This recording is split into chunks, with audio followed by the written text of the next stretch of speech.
Hello everyone. So in this video we are going to start Income Tax Act 1961. ठीक है, तो इसमें हम पहला चैप्टर जो है वो सैलरी स्टार्ट करने वाले हैं। अब सैलरी स्टार्ट करने से पहले हमें ये पता होना चाहिए कि हम इसमें कवर क्या क्या करेंगे। ठीक है, इनकम टैक्स एक्ट बहुत बड़ा है। ठीक है, तो इसमें हम कवर क्या करने वाले हैं, तो इसमें हम पहले कुछ बेसिक कॉन्सेप्ट करेंगे जिससे आगे में भी आपको हेल्प मिलेगी। जैसे पर्सन की डेफिनेशन क्या होती है, ठीक है, कौन से रेट से कौन सी इनकम टैक्सेबल होती है, कौन सी इनकम किस हेड में ट्रांसफर होती है। ठीक है, अब इसमें आता है heads of income. Heads of income में हमारे पास 5 हेड्स हैं। पहला हमारे पास आता है सैलरी, दूसरा हमारे पास आता है हाउस प्रॉपर्टी, तीसरा हमारे पास आता है PGBP, ये होता है profit gain from business and profession. ठीक, उसके बाद आता है हमारे पास capital gain and last other source. Then set of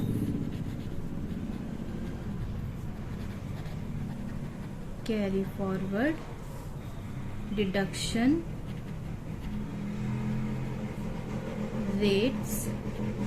rates में भी हमारे पास 2 तरीके के होते हैं। एक होता है हमारे पास जनरल और एक होता है हमारे पास स्पेशल। कुछ इनकम होती है जो जनरल रेट से टैक्सेबल होती है, कुछ स्पेसिफाइड इनकम है जो स्पेशल, उनके लिए स्पेशल रेट्स हैं, तो वो उस स्पेशल रेट से टैक्सेबल होती हैं। फिर आता है हमारे पास क्लबिंग ऑफ इनकम। आपको अभी इतना जोर देने की जरूरत नहीं है, हम आराम से हर एक टॉपिक को डिटेल कवर करेंगे, लेकिन मैं आपको अभी एक रोड मैप दे रही हूँ कि अच्छा इसमें हम ये सारी चीजें पढ़ेंगे। देन लास्ट में जब आपको सारी चीजें क्लियर हो जाएंगी, उसके बाद हम प्रैक्टिकली ITR पोर्टल पे जाके कैसे फाइल करते हैं वो भी सीखेंगे। प्रैक्टिकली ITR फाइलिंग, ठीक है। और इनमें से सबसे मेन जो ITR इम्पोर्टेंट होती है वो ITR 3। अगर आपने ये सीख ली तो बाकी जो होती है वो कॉपी पेस्ट होती है, उसमें एक दो डिफरेंस होते हैं, ज्यादा डिफरेंस नहीं होता। ठीक, सो अब हम पहला स्टार्ट करते हैं अपना सैलरी से। ठीक है, सैलरी में पहले मैं आपको कुछ बेसिक कॉन्सेप्ट बताऊंगी, उसके बिना तो देखो हम आगे बढ़ ही नहीं सकते। तो पहले हम थोड़ा बेसिक करेंगे कि टैक्स क्या होता है, टैक्स के कितने प्रकार होते हैं, ठीक है, हमें कितने सेक्शंस पढ़ने हैं, पर्सन की डेफिनेशन क्या होती है, टोटल इनकम क्या होती है, उसके बाद फिर हम प्रोविजंस पे जाएंगे। ठीक, अब हम यहाँ बात करते हैं टैक्स की। ठीक है, अब लॉ में हर वर्ड का ना डेफिनेशन दे रखी है किसी न किसी सेक्शन में, तो फिर टैक्स की भी डेफिनेशन देनी हो चाहिए, लेकिन इस एक्ट ने बोला नहीं, टैक्स की कोई भी डेफिनेशन नहीं है। ठीक है, no legal definition of tax in India. ठीक है, एज पर supreme court of India. Act ने कोई डेफिनेशन नहीं दी है, सुप्रीम कोर्ट ने बस टैक्स को डिफाइन किया है कि भैया अगर आपको टैक्स का मतलब जानना है तो टैक्स का क्या होता है, तो उसने बोला कि tax is a compulsory fees charged by government from individual and legal entity. ठीक है, उन्होंने बोला कि टैक्स जो है वो कंपल्सरी फीस है। ठीक है, ऐसा तो है नहीं कि गवर्नमेंट ने बोला है कि जिसका मन है वो टैक्स दो, जिसका मन है वो टैक्स ना दो। ठीक है, ऐसे तो फिर कोई भी ना दे, इसीलिए टैक्स जो है वो कंपल्सरी फीस है, चाहे आपका मन हो या ना हो आपको देना है। किससे चार्ज, कौन चार्ज करेगा? गवर्नमेंट चार्ज करेगी, ठीक है, और कोई तो नहीं करेगा। ठीक है, अगर जैसे मैं रहती हूँ तो जो मेरे पड़ोस में रहती है, कोई भी रहता है, तो वो तो मुझसे नहीं कहेगा ना कि चल अब टैक्स निकाल, ऐसा तो नहीं है। तो ये किसे अथॉरिटी दी गई है? गवर्नमेंट को। किससे? वो गवर्नमेंट किससे कलेक्ट करेगी? इंडिविजुअल। इंडिविजुअल में कौन कौन आते हैं? ठीक है, नेचुरल पर्सन, नेचुरल पर्सन, ठीक है, और लीगल एंटिटी। अब लीगल एंटिटी में कौन कौन आते हैं? लीगल एंटिटीज में आते हैं जैसे हमारी कंपनी हो गई, फर्म हो गई, HUF हो गई और AOP BOI हो गई। ठीक है, गवर्नमेंट, अब मेन चीज है गवर्नमेंट में भी 3 होते हैं। ठीक है, एक होता है हमारे पास सेंट्रल, एक होता है हमारे पास स्टेट और लोकल अथॉरिटी। ये तीनों ही टैक्स चार्ज करते हैं, बस किसी केस में सेंट्रल करती है, किसी में स्टेट करती है, किसी में लोकल अथॉरिटी करती है। ठीक, नाउ अब हम बात करते हैं कि टैक्स तो हमने समझ लिया कि टैक्स क्या होता है। Compulsory fees which is charge by the government from the individual and the legal entity. अब टैक्स कितने तरीके के होते हैं, क्या टाइप है? तो टैक्स 2 तरीके का होता है, एक होता है डायरेक्ट टैक्स और एक होता है इनडायरेक्ट टैक्स। ठीक है, अब इन दोनों का मतलब क्या होता है? देखो, डायरेक्ट टैक्स का सबसे सिंपल एग्जांपल है इनकम टैक्स। इनकम टैक्स में क्या होता है? अगर मैं हूं, मेरी कोई इनकम हुई है तो मैंने अर्न करी है, अब टैक्स भी मुझे ही देना है। ठीक है, बर्डन टू पे द इनकम टैक्स किसके? मुझ पर ही है। और इनडायरेक्ट में सबसे सिंपल एग्जांपल है GST। GST में क्या है कि सप्लायर को टैक्स पे करना होता है। ठीक है, सप्लायर इज लायबल टू पे द GST, लेकिन वो रिकवर किससे करता है? अल्टीमेटली कंज्यूमर, मतलब अल्टीमेटली तो वो हमसे ही रिकवर करता है ना। तो यहाँ पर डायरेक्ट टैक्स में क्या है कि जिसकी इनकम वही टैक्स पे करेगा, लेकिन इनडायरेक्ट में क्या है कि लाइबिलिटी तो किसी और की है, लेकिन वो रिकवर किससे कर रहा है? हमसे। अब ऐसा तो है नहीं कि मैंने अगर 10 लाख रुपए कमाए हैं तो मैं किसी दूसरे से कहूंगी चल तू मेरा टैक्स दे, ऐसा तो नहीं है। तो इसीलिए इसमें ये डिफरेंस है। फिर भी हम 2-4 डिफरेंस इसके लिख लेते हैं। लीवी एंड कलेक्शन जब सेम पर्सन पे फॉल करे, ठीक है, कि उसने ही अर्न करा और उसे ही पे भी करना है, सेम पर्सन। और यहीं पर ही इसमें हम लिखेंगे levy and collection different person से। ठीक है, लाइबिलिटी किस पे आ रही है? सप्लायर पे, लेकिन वो कलेक्ट किससे कर रहा है? हमसे। लाइबिलिटी हमने क्या करा, यहाँ पर हमारी इनकम हुई और वो कलेक्ट भी किससे कर रहा है? हमसे ही कलेक्ट कर रहा है। तो यहाँ पर सेम पर्सन हो गया, यहाँ पर डिफरेंट पर्सन हो गया। दूसरा,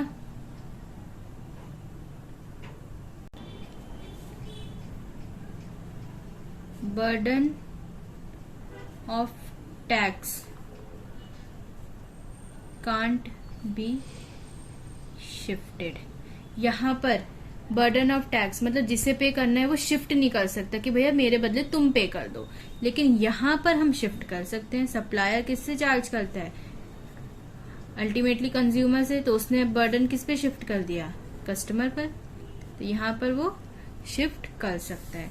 अब तीसरा, नो इम्पैक्ट ऑन इन्फ्लेशन। इसमें आपकी सैलरी बढ़ी घटी, इससे इन्फ्लेशन पे कोई इम्पैक्ट नहीं होता, लेकिन यहाँ पर डायरेक्ट इम्पैक्ट होता है, direct impact on inflation. Now fourth is charged on person. ये एक पर्सन पे चार्ज किया जाता है, और यहाँ पर ये भी पर्सन पर ही करते हैं। Charged on event, event such as supply, such as supply. पहले वैट होता था, तो वैट में सप्लाई ऑफ गुड्स एंड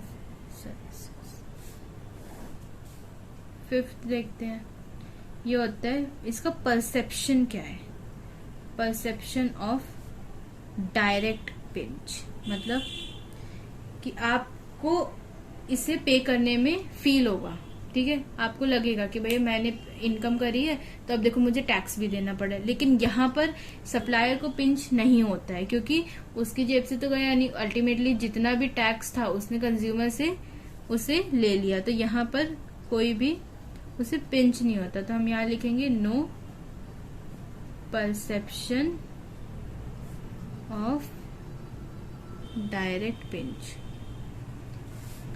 ठीक, अब एक एग्जाम्पल लिख लेते हैं हम यहाँ पर। यहाँ इसमें सबसे बेस्ट एग्जाम्पल है इसका इनकम टैक्स।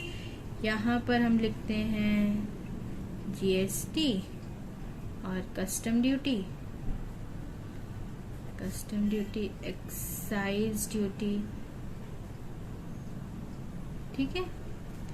अब इसके बाद हम चलते हैं कि हमें कितने सेक्शंस पढ़ने हैं। इनकम टैक्स एक्ट 1961 में कितने चैप्टर्स होते हैं, कितने शेड्यूल्स होते हैं, ठीक है। तो इसकी बेसिक नॉलेज आपको थोड़ी बहुत होनी चाहिए कि इनकम टैक्स एक्ट 1961 में हमें टोटल 23 चैप्टर्स पढ़ने हैं, टोटल 298 सेक्शंस हैं और 14 शेड्यूल्स होते हैं, ठीक। अब हम बात करेंगे पर्सन, ठीक है।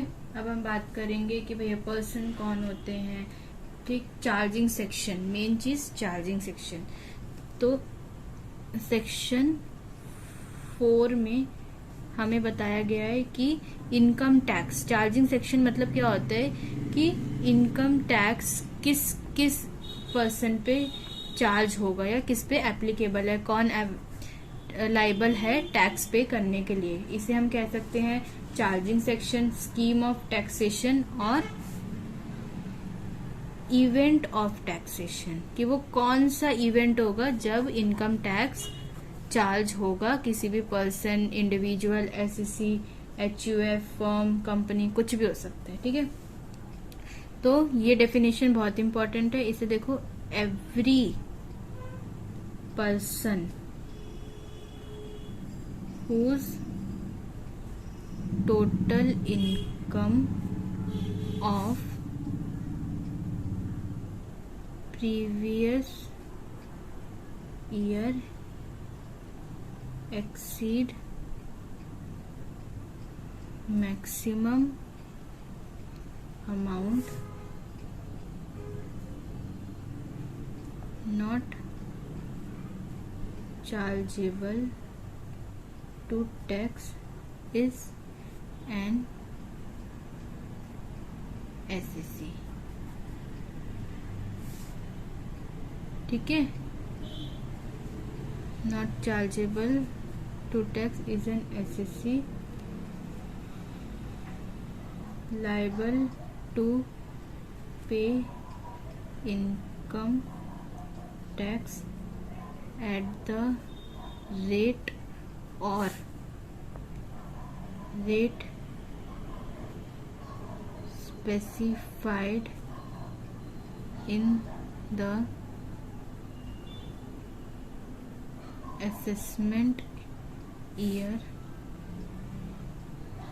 on the basis of residential status। यहाँ पर लाइबल टू पे होगा, ये चीज ये ध्यान रखना। लाइबल टू पे जो है वो 3 तरीके से हो सकता है, by way of TDS, advance tax और सेल्फ असेसमेंट, ठीक है। पहले हम डेफिनेशन की बात करते हैं कि कह रहा है ये every person whose total income of previous year, कि कोई भी पर्सन जिसकी टोटल इनकम प्रीवियस ईयर मतलब पिछले साल ज्यादा हो जाती है, maximum amount not chargeable to tax, ठीक है।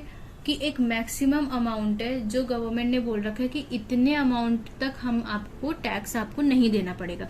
अगर उस लिमिट से उस पर्सन की इनकम पिछले साल में ज्यादा हो जाती है तो वो एससी है, ध्यान रखना, वो लायबल नहीं हुआ है पे करने के लिए, उस कंडीशन में वो एससी बन जाएगा।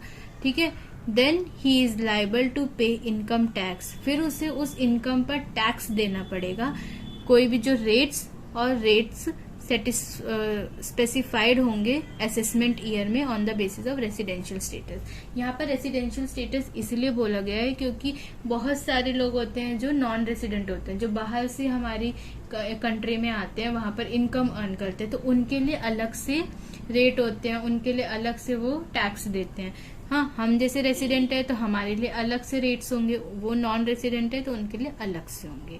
ठीक है, तो आपको इसका मतलब समझ में आया कि चार्जिंग सेक्शन क्या कहता है कि कोई भी इंसान जिसकी टोटल इनकम एक्सीड हो जाती है उस लिमिट तक, जो लिमिट गवर्नमेंट ने बोल रखी कि हम यहाँ तक टैक्स आपसे नहीं लेंगे, उसके बाद अगर हो जाती है तो वो लायबल है टैक्स पे करने के लिए। किस रेट से? जो रेट असेसमेंट ईयर में स्पेसिफाइड किए गए हैं on the basis of residential status. ठीक, अब यहाँ पर 3 तरीके से वो इंसान अपना टैक्स पे कर सकता है, by way of TDS, advance tax और सेल्फ असेसमेंट। इन तीनों के बारे में हम बात करेंगे आगे।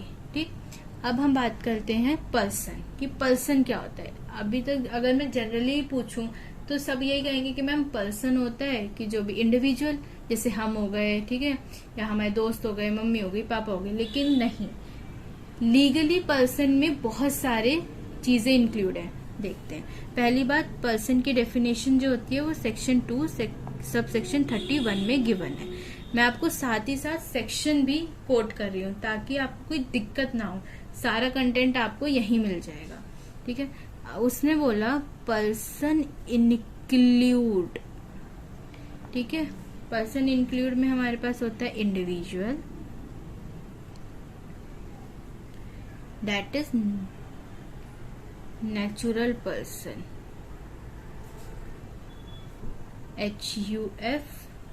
HUF की फुल फॉर्म क्या होती है? हिंदू अनडिवाइडेड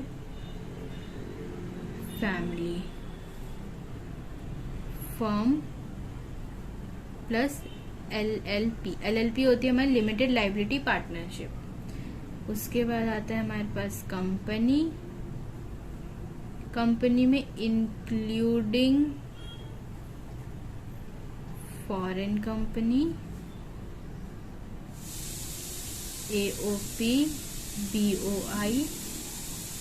AOP हमारा होता है full form association of person, और BOI होता है हमारा बॉडी ऑफ इंडिविजुअल। ठीक, और आता है हमारे पास local authority, last other judicial person.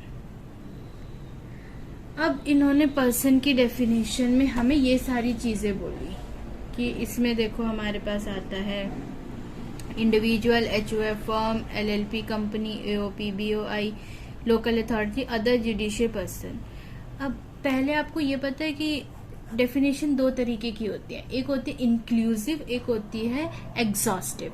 Inclusive में होता है कि जो जितना उन्हें आ रहा था, इन्हें पता था, इन्होंने दे दिया।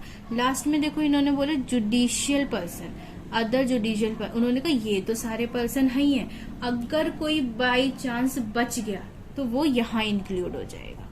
ठीक है, और एग्जॉस्टिव में क्या होता है कि उसमें होता है कि अगर उन्होंने 5 दिए हैं तो बस ये 5 ही हैं, उसके बाद कुछ भी आ जाए हम नहीं मानेंगे। तो पर्सन की डेफिनेशन क्या है? इंक्लूसिव। ठीक, अब एक एक करके हम बात कर लेते हैं। इंडिविजुअल आपको पता है नेचुरल पर्सन होता है। नेचुरल पर्सन वो होता है जिसे अपनी एग्जिस्टेंस प्रूफ करने की जरूरत नहीं होती है। ठीक है, और जिससे अपनी एग्जिस्टेंस प्रूफ करने की जरूरत पड़ती है वो क्या होता है? आर्टिफिशियल पर्सन, जैसे कंपनी। कंपनी का तभी देखो आपने उसका सिन नंबर होता है। अगर आपने कंपनी को रजिस्टर करवाया तो आप उसका प्रूफ कैसे दोगे? By the way of sin number. अब हमारे पास आता है HUF। HUF का हम कुछ बातें कर लेते हैं, ठीक है, HUF के बारे में।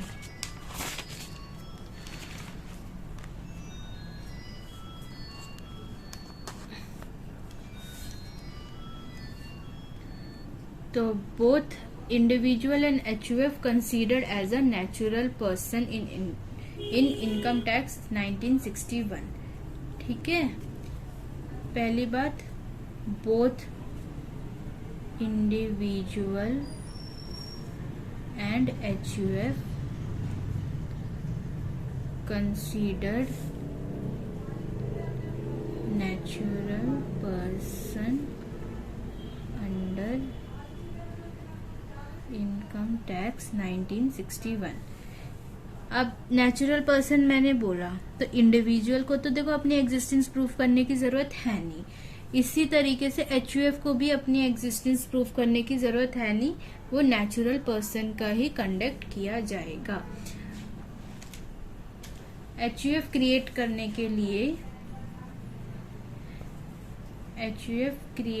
के लिए हमें सिर्फ 3 मेंबर की जरूरत होती है। पहला मेल मेंबर,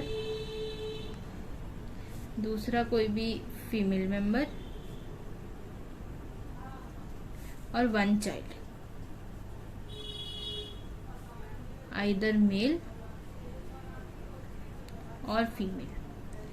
पहले से मेल मेंबर जरूरत होता था कि चलो मेल चाइल्ड ही होना चाहिए, लेकिन अब अमेंड हो गया, अब बोला है कि मेल हो या फीमेल बस चाइल्ड होना चाहिए, ठीक है। तो अगर ये 3 मेंबर हैं तो HUF क्रिएट हो सकती है।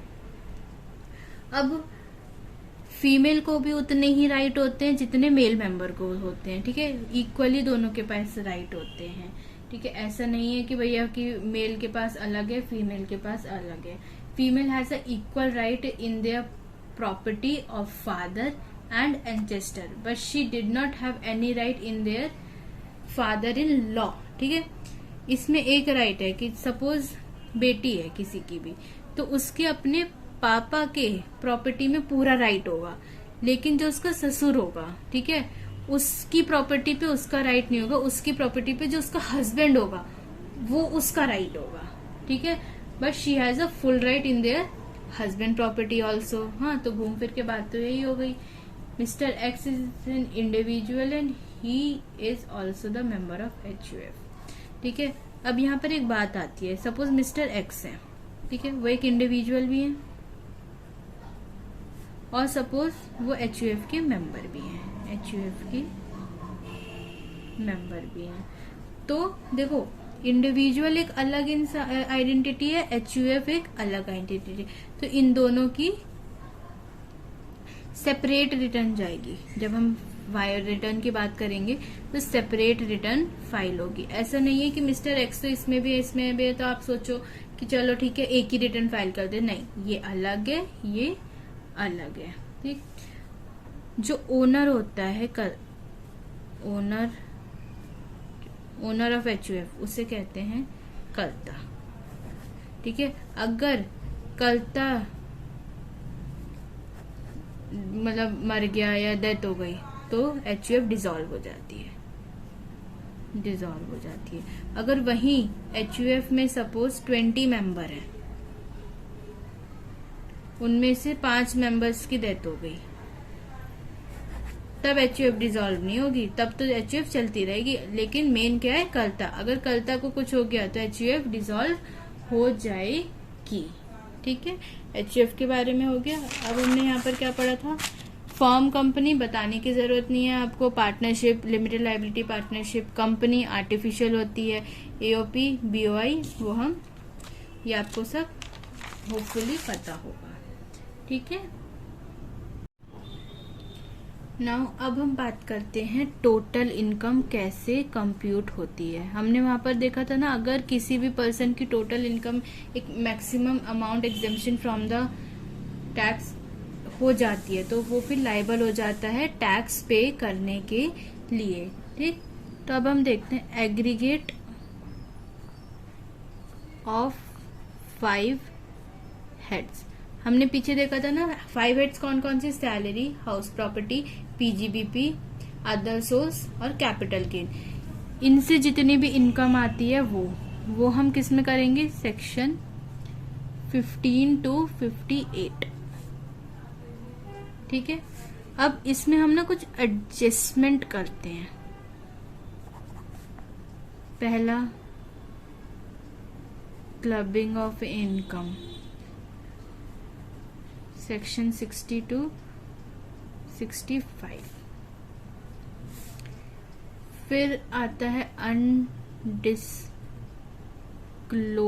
इनकम, जिसे हम कह सकते हैं कि ये अनएक्सप्लेन्ड एक्सपेंडिचर। ठीक है, इसका सेक्शन क्या है, section 66 to 69 D. C, set off losses and carry forward, carry forward. तो इसका सेक्शन क्या होगा हमारा, सेक्शन 70 to 79। अब ये हमारी जो निकलेगी ना, ये निकलेगी हमारी gross total income, gross total income. ठीक है, उसके बाद इसमें हम डिडक्शन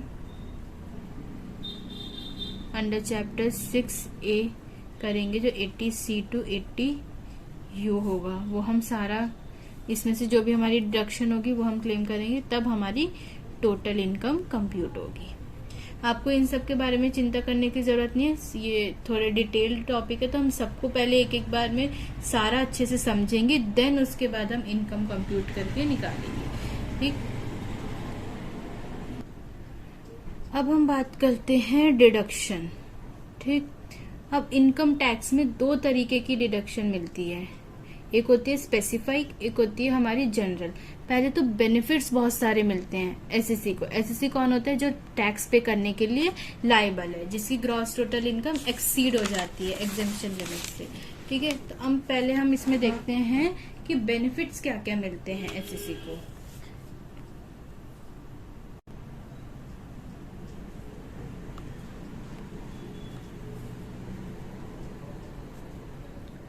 बेनिफिट टू एसएससी 4 तरीके से मिल सकते हैं।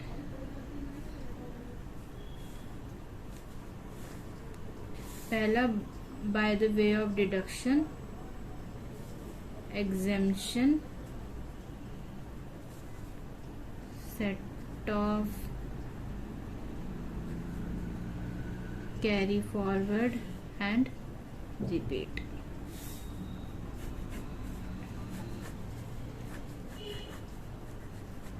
ठीक है, पहले हम बात करते हैं एग्जेम्पशन की, कर लेते हैं पहले, आपको क्लियर हो जाएगा।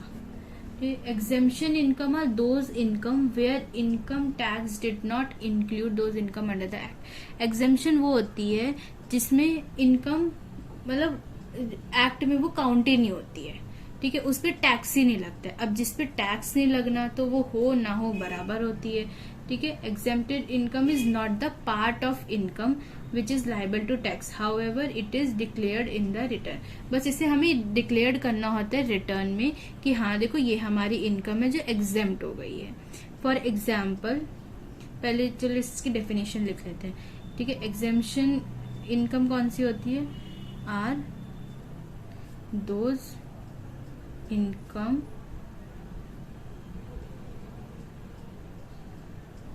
where या in which tax did not included।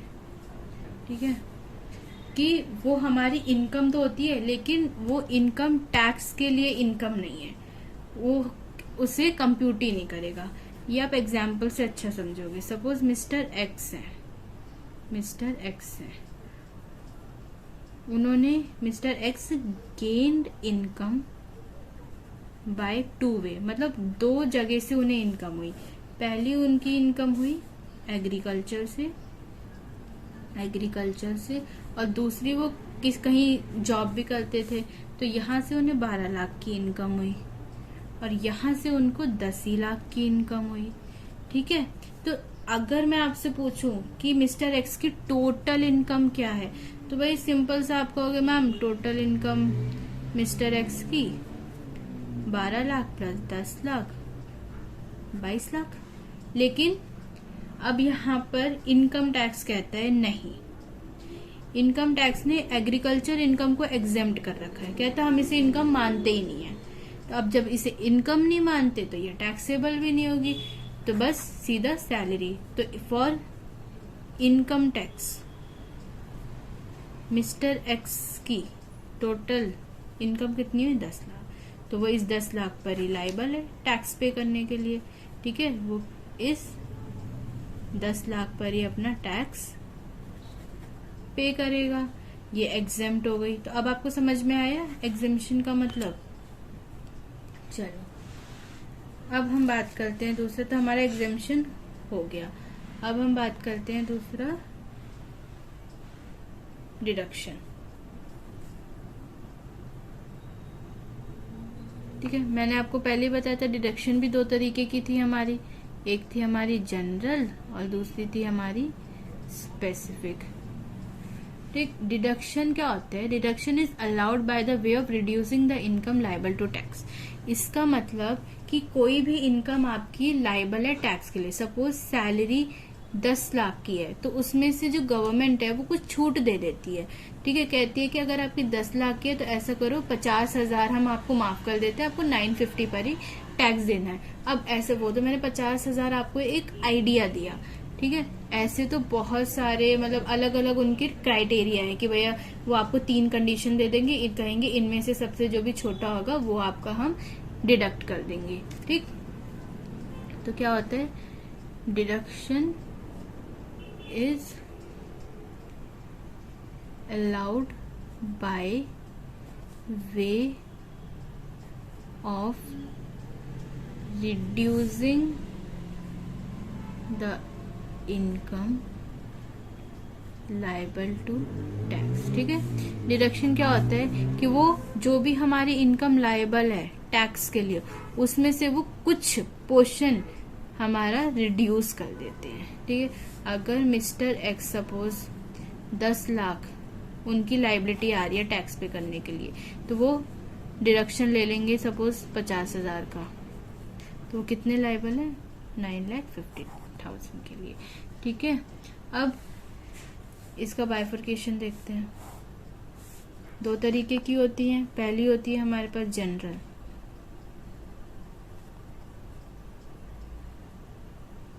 General deduction, और दूसरी होती है हमारे पास स्पेसिफिक डिडक्शन। ठीक, जनरल डिडक्शन होती है जो, ठीक है, जनरल इनकम वो इनकम होती है जो कि आपको टोटल इनकम से मिलती है। ठीक है, हमने यहाँ पर देखो अभी करा था ना, यहाँ से मिलती है टोटल इनकम से, और जो स्पेसिफिक इनकम होती है वो हेड्स में से मिलती है। अभी हम देखते हैं, पहले हम स्पेसिफिक की बात करते हैं। तो ऐसी डिडक्शन जो कि सिर्फ स्पेसिफिक इनकम से मिलती है वो हमारी होती है specific deduction. For example, if a person has salary income, then he is eligible to claim deduction under section 16। वो भी कितने की? 50,000 की। ठीक है, specific deduction are associated with specific nature of income। ठीक है, अब सपोज कि मुझे हाउस प्रॉपर्टी से कोई इनकम हुई, तो उससे ये 50,000 की डिडक्शन मुझे नहीं मिलेगी। जिस भी हेड की इनकम है उस हेड से मिलेगा। आगे हम सेक्शन करते हैं इसमें, तो उसमें मैं आपको बताऊंगी कि सैलरी में ये वाला सेक्शन है जिससे इतने अमाउंट की डिडक्शन मिलती है। हाउस प्रॉपर्टी में उसका एक स्पेसिफिक सेक्शन है जिसमें सिर्फ हाउस प्रॉपर्टी में ही डिडक्शन मिलता है। कैपिटल गेन का अपना एक स्पेसिफिक सेक्शन है जिसमें अगर आपको कैपिटल गेन की इनकम हो रही है तो आपको वहां से डिडक्शन मिल जाएगी। अब हम बात करते हैं जनरल डिडक्शन की। ठीक है, तो general deduction are those which are available from the gross total income and not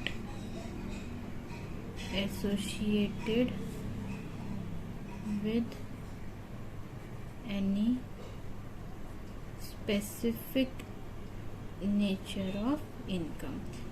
तो जनरल डिडक्शन में है कि भाई हमें देखो कोई मतलब नहीं है कि आपकी इनकम सैलरी से हो रही है, हाउस प्रॉपर्टी से हो रही है, बिजनेस से हो रही है, कैपिटल गेन से हो रही है। आप अपनी टोटल इनकम या ग्रॉस टोटल इनकम निकाल लो, मतलब एग्रीगेट ऑफ 5 हेड्स, और उसमें से आप डिडक्शन ले लो।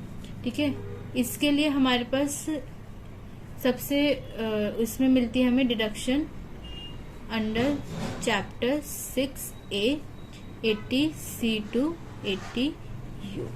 ठीक है, ये सेक्शन से इनसे हम जनरल डिडक्शन ले सकते हैं। ओके, तो आपको होपफुली क्लियर हो गया होगा कि what is the general deduction and specific deduction.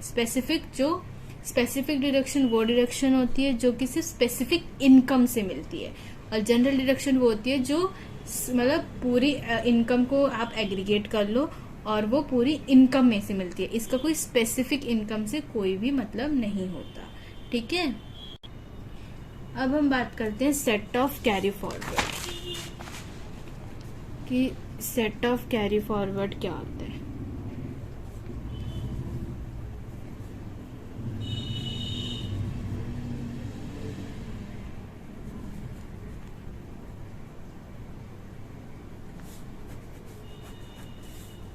Set of होता है बेनिफिट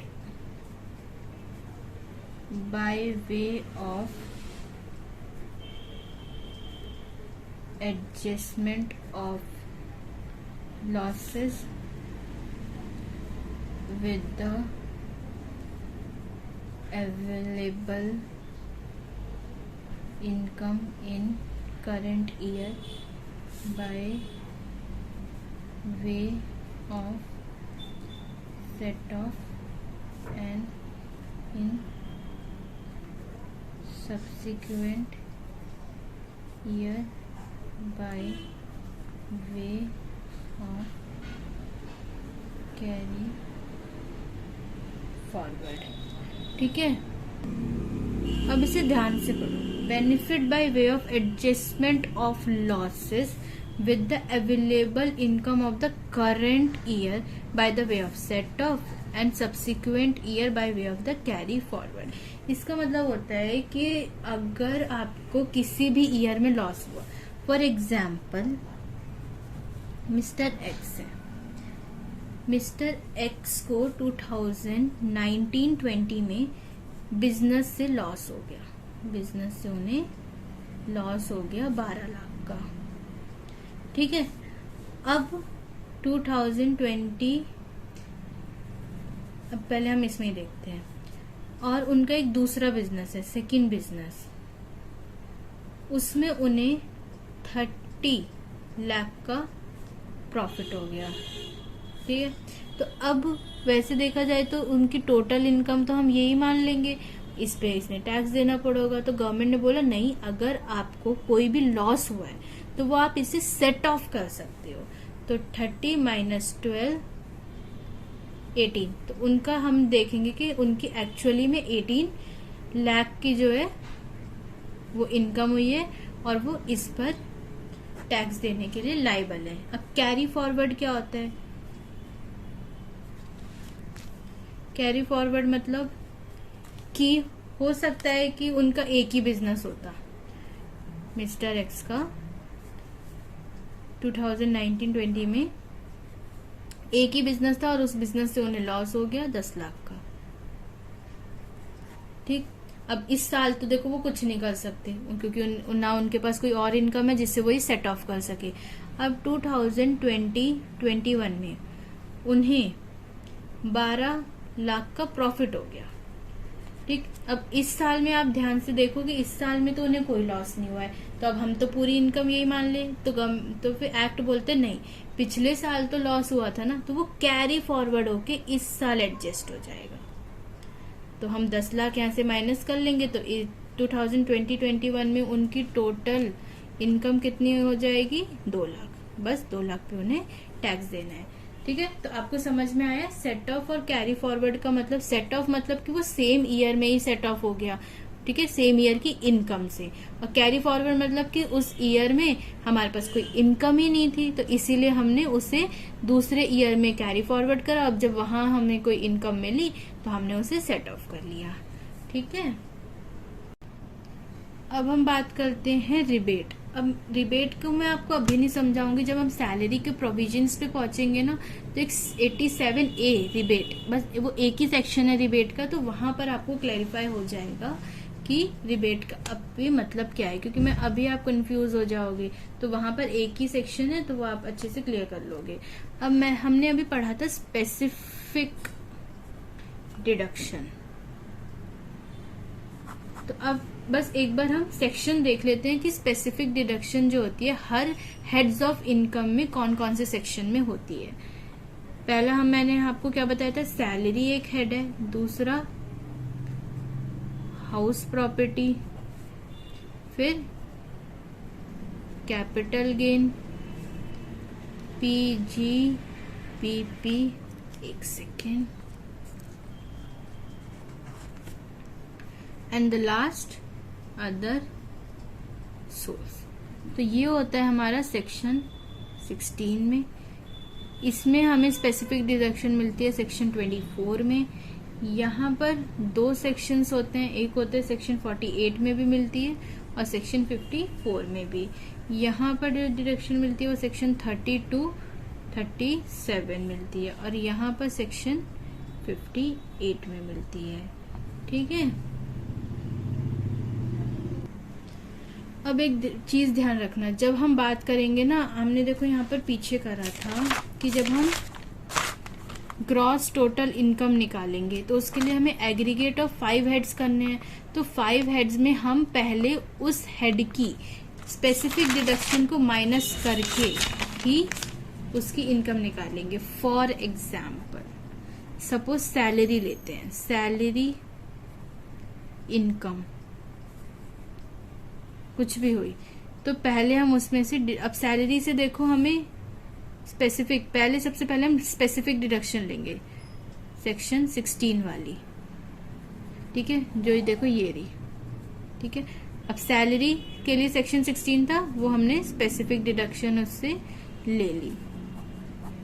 अब हमारे पास टोटल टैक्सेबल सैलरी इनकम आ गई, total income of total taxable salary income.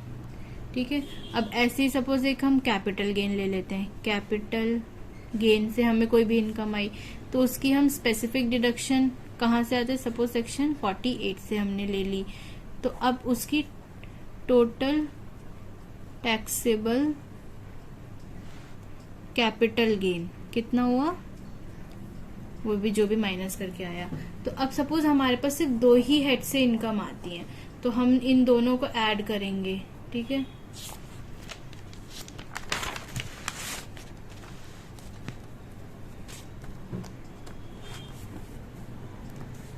Add करा तो हम लिखेंगे यहाँ पर कि टोटल इनकम हमारी बन जाएगी GTI, ग्रॉस टोटल इनकम। ठीक है, इसके बाद ये किससे आया था हमारे, एक तो कैपिटल गेन से और दूसरा सैलरी से। इसके बाद जब हमारे पास TI आ जाएगा, मतलब ग्रॉस टोटल इनकम हमें आ जाएगी। उसके बाद हम जनरल डिडक्शन माइनस करेंगे, क्योंकि मैंने आपको बोला था जनरल डिडक्शन हम टोटल इनकम या ग्रॉस टोटल इनकम से कैलकुलेट करते हैं, और स्पेसिफिक इनकम हम स्पेसिफिक इनकम से वो माइनस करते हैं। तो जनरल डिडक्शन, देन हमारी यहाँ पर टोटल इनकम आती है। ठीक है, फिर इससे हम अपनी जो भी हम रेट वेट लगाएंगे तो हमारी टोटल लाइबिलिटी आ जाएगी। अब लाइबिलिटी आ जाएगी, उसके बाद फिर हम रिबेट लेते हैं, जिसके बारे में हम अभी बाद में बात करते हैं। अब आप एक बात ना ध्यान से समझना कि जो ग्रॉस टोटल इनकम होती है वो सिर्फ ये डिसाइड करेगी कि जो एससी है वो लाइबल है टैक्स पे करने के लिए या नहीं।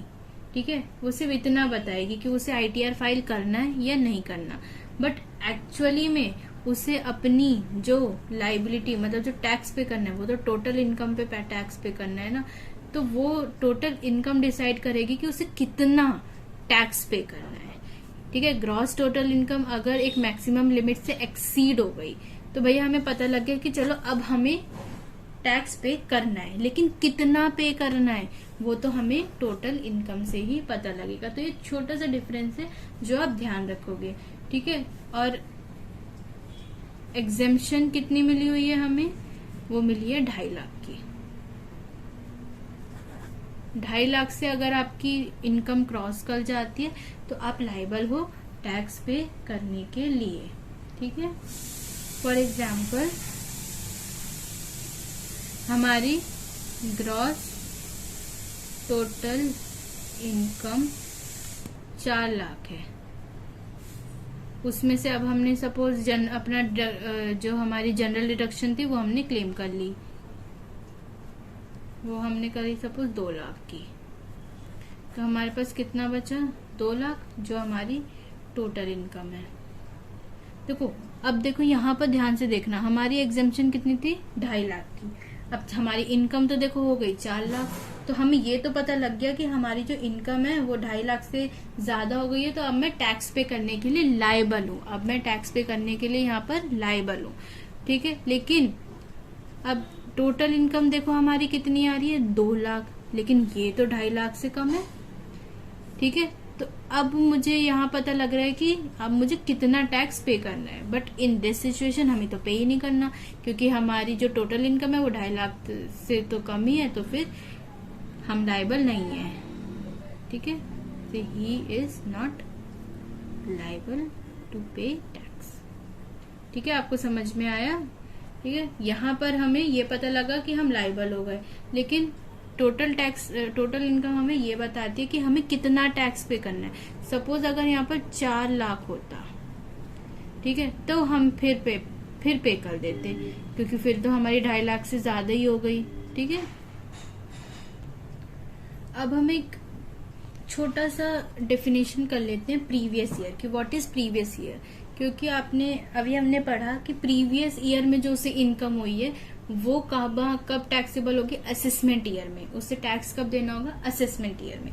तो बेसिकली इसका मतलब क्या होता है, प्रीवियस ईयर डिफाइन, मैंने आपको क्या बोला था, हर वर्ड का एक्ट में मीनिंग दे रखा है, आप इसे एज्यूम नहीं कर सकते। तो इसका दे रखा है, प्रीवियस ईयर की डेफिनेशन दे रखी है सेक्शन 2 सबसेक्शन 34 में। ठीक है, previous year means a financial year starting from April 1st and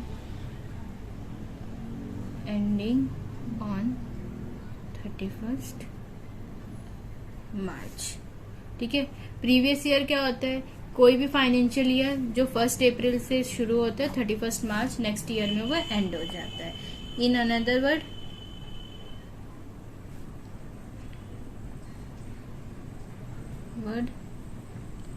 year in which SSC earned his income। is called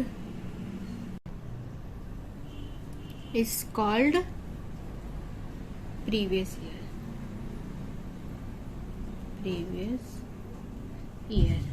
ठीक है, तो इसका मतलब क्या है कि प्रीवियस ईयर क्या होता है, जिसका भी एक फाइनेंशियल ईयर जो कि स्टार्ट हो रहा है 1 अप्रैल से और एंड हो रहा है 31 मार्च को। इन अनदर वर्ड कि कोई भी साल जिसमें वो एसएससी, वो पर्सन अपनी इनकम को अर्न करता है, ठीक है, कमाता है, ठीक है, उसे हम कहते हैं प्रीवियस ईयर। और असेसमेंट ईयर किसे कहते हैं?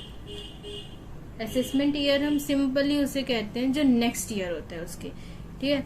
गवर्नमेंट कहती है भैया तुम पूरे साल अच्छे से कमा लो, ठीक है, 2019-20 है इस साल, अगर ये प्रीवियस ईयर है, ये वो कहते हैं इस साल तुम अच्छे से कमा लो, हम कुछ नहीं कहेंगे। इसके नेक्स्ट ईयर कौन सा आएगा, 2020-21, कहेंगे अब ये असेसमेंट ईयर होता है, अब इसमें तुम टैक्स दो हमें, जितना भी तुमने कमाया है, जो भी तुम लायबल हो उस हिसाब से तुम हमें इस पर टैक्स दो। तो बस क्लियर हो गया आपको कि प्रीवियस ईयर जिसमें पर्सन अपनी इनकम अर्न करते हैं, और असेसमेंट ईयर जिसमें वो अपनी इनकम पे जो भी टैक्स होता है वो पे करता है, ठीक है।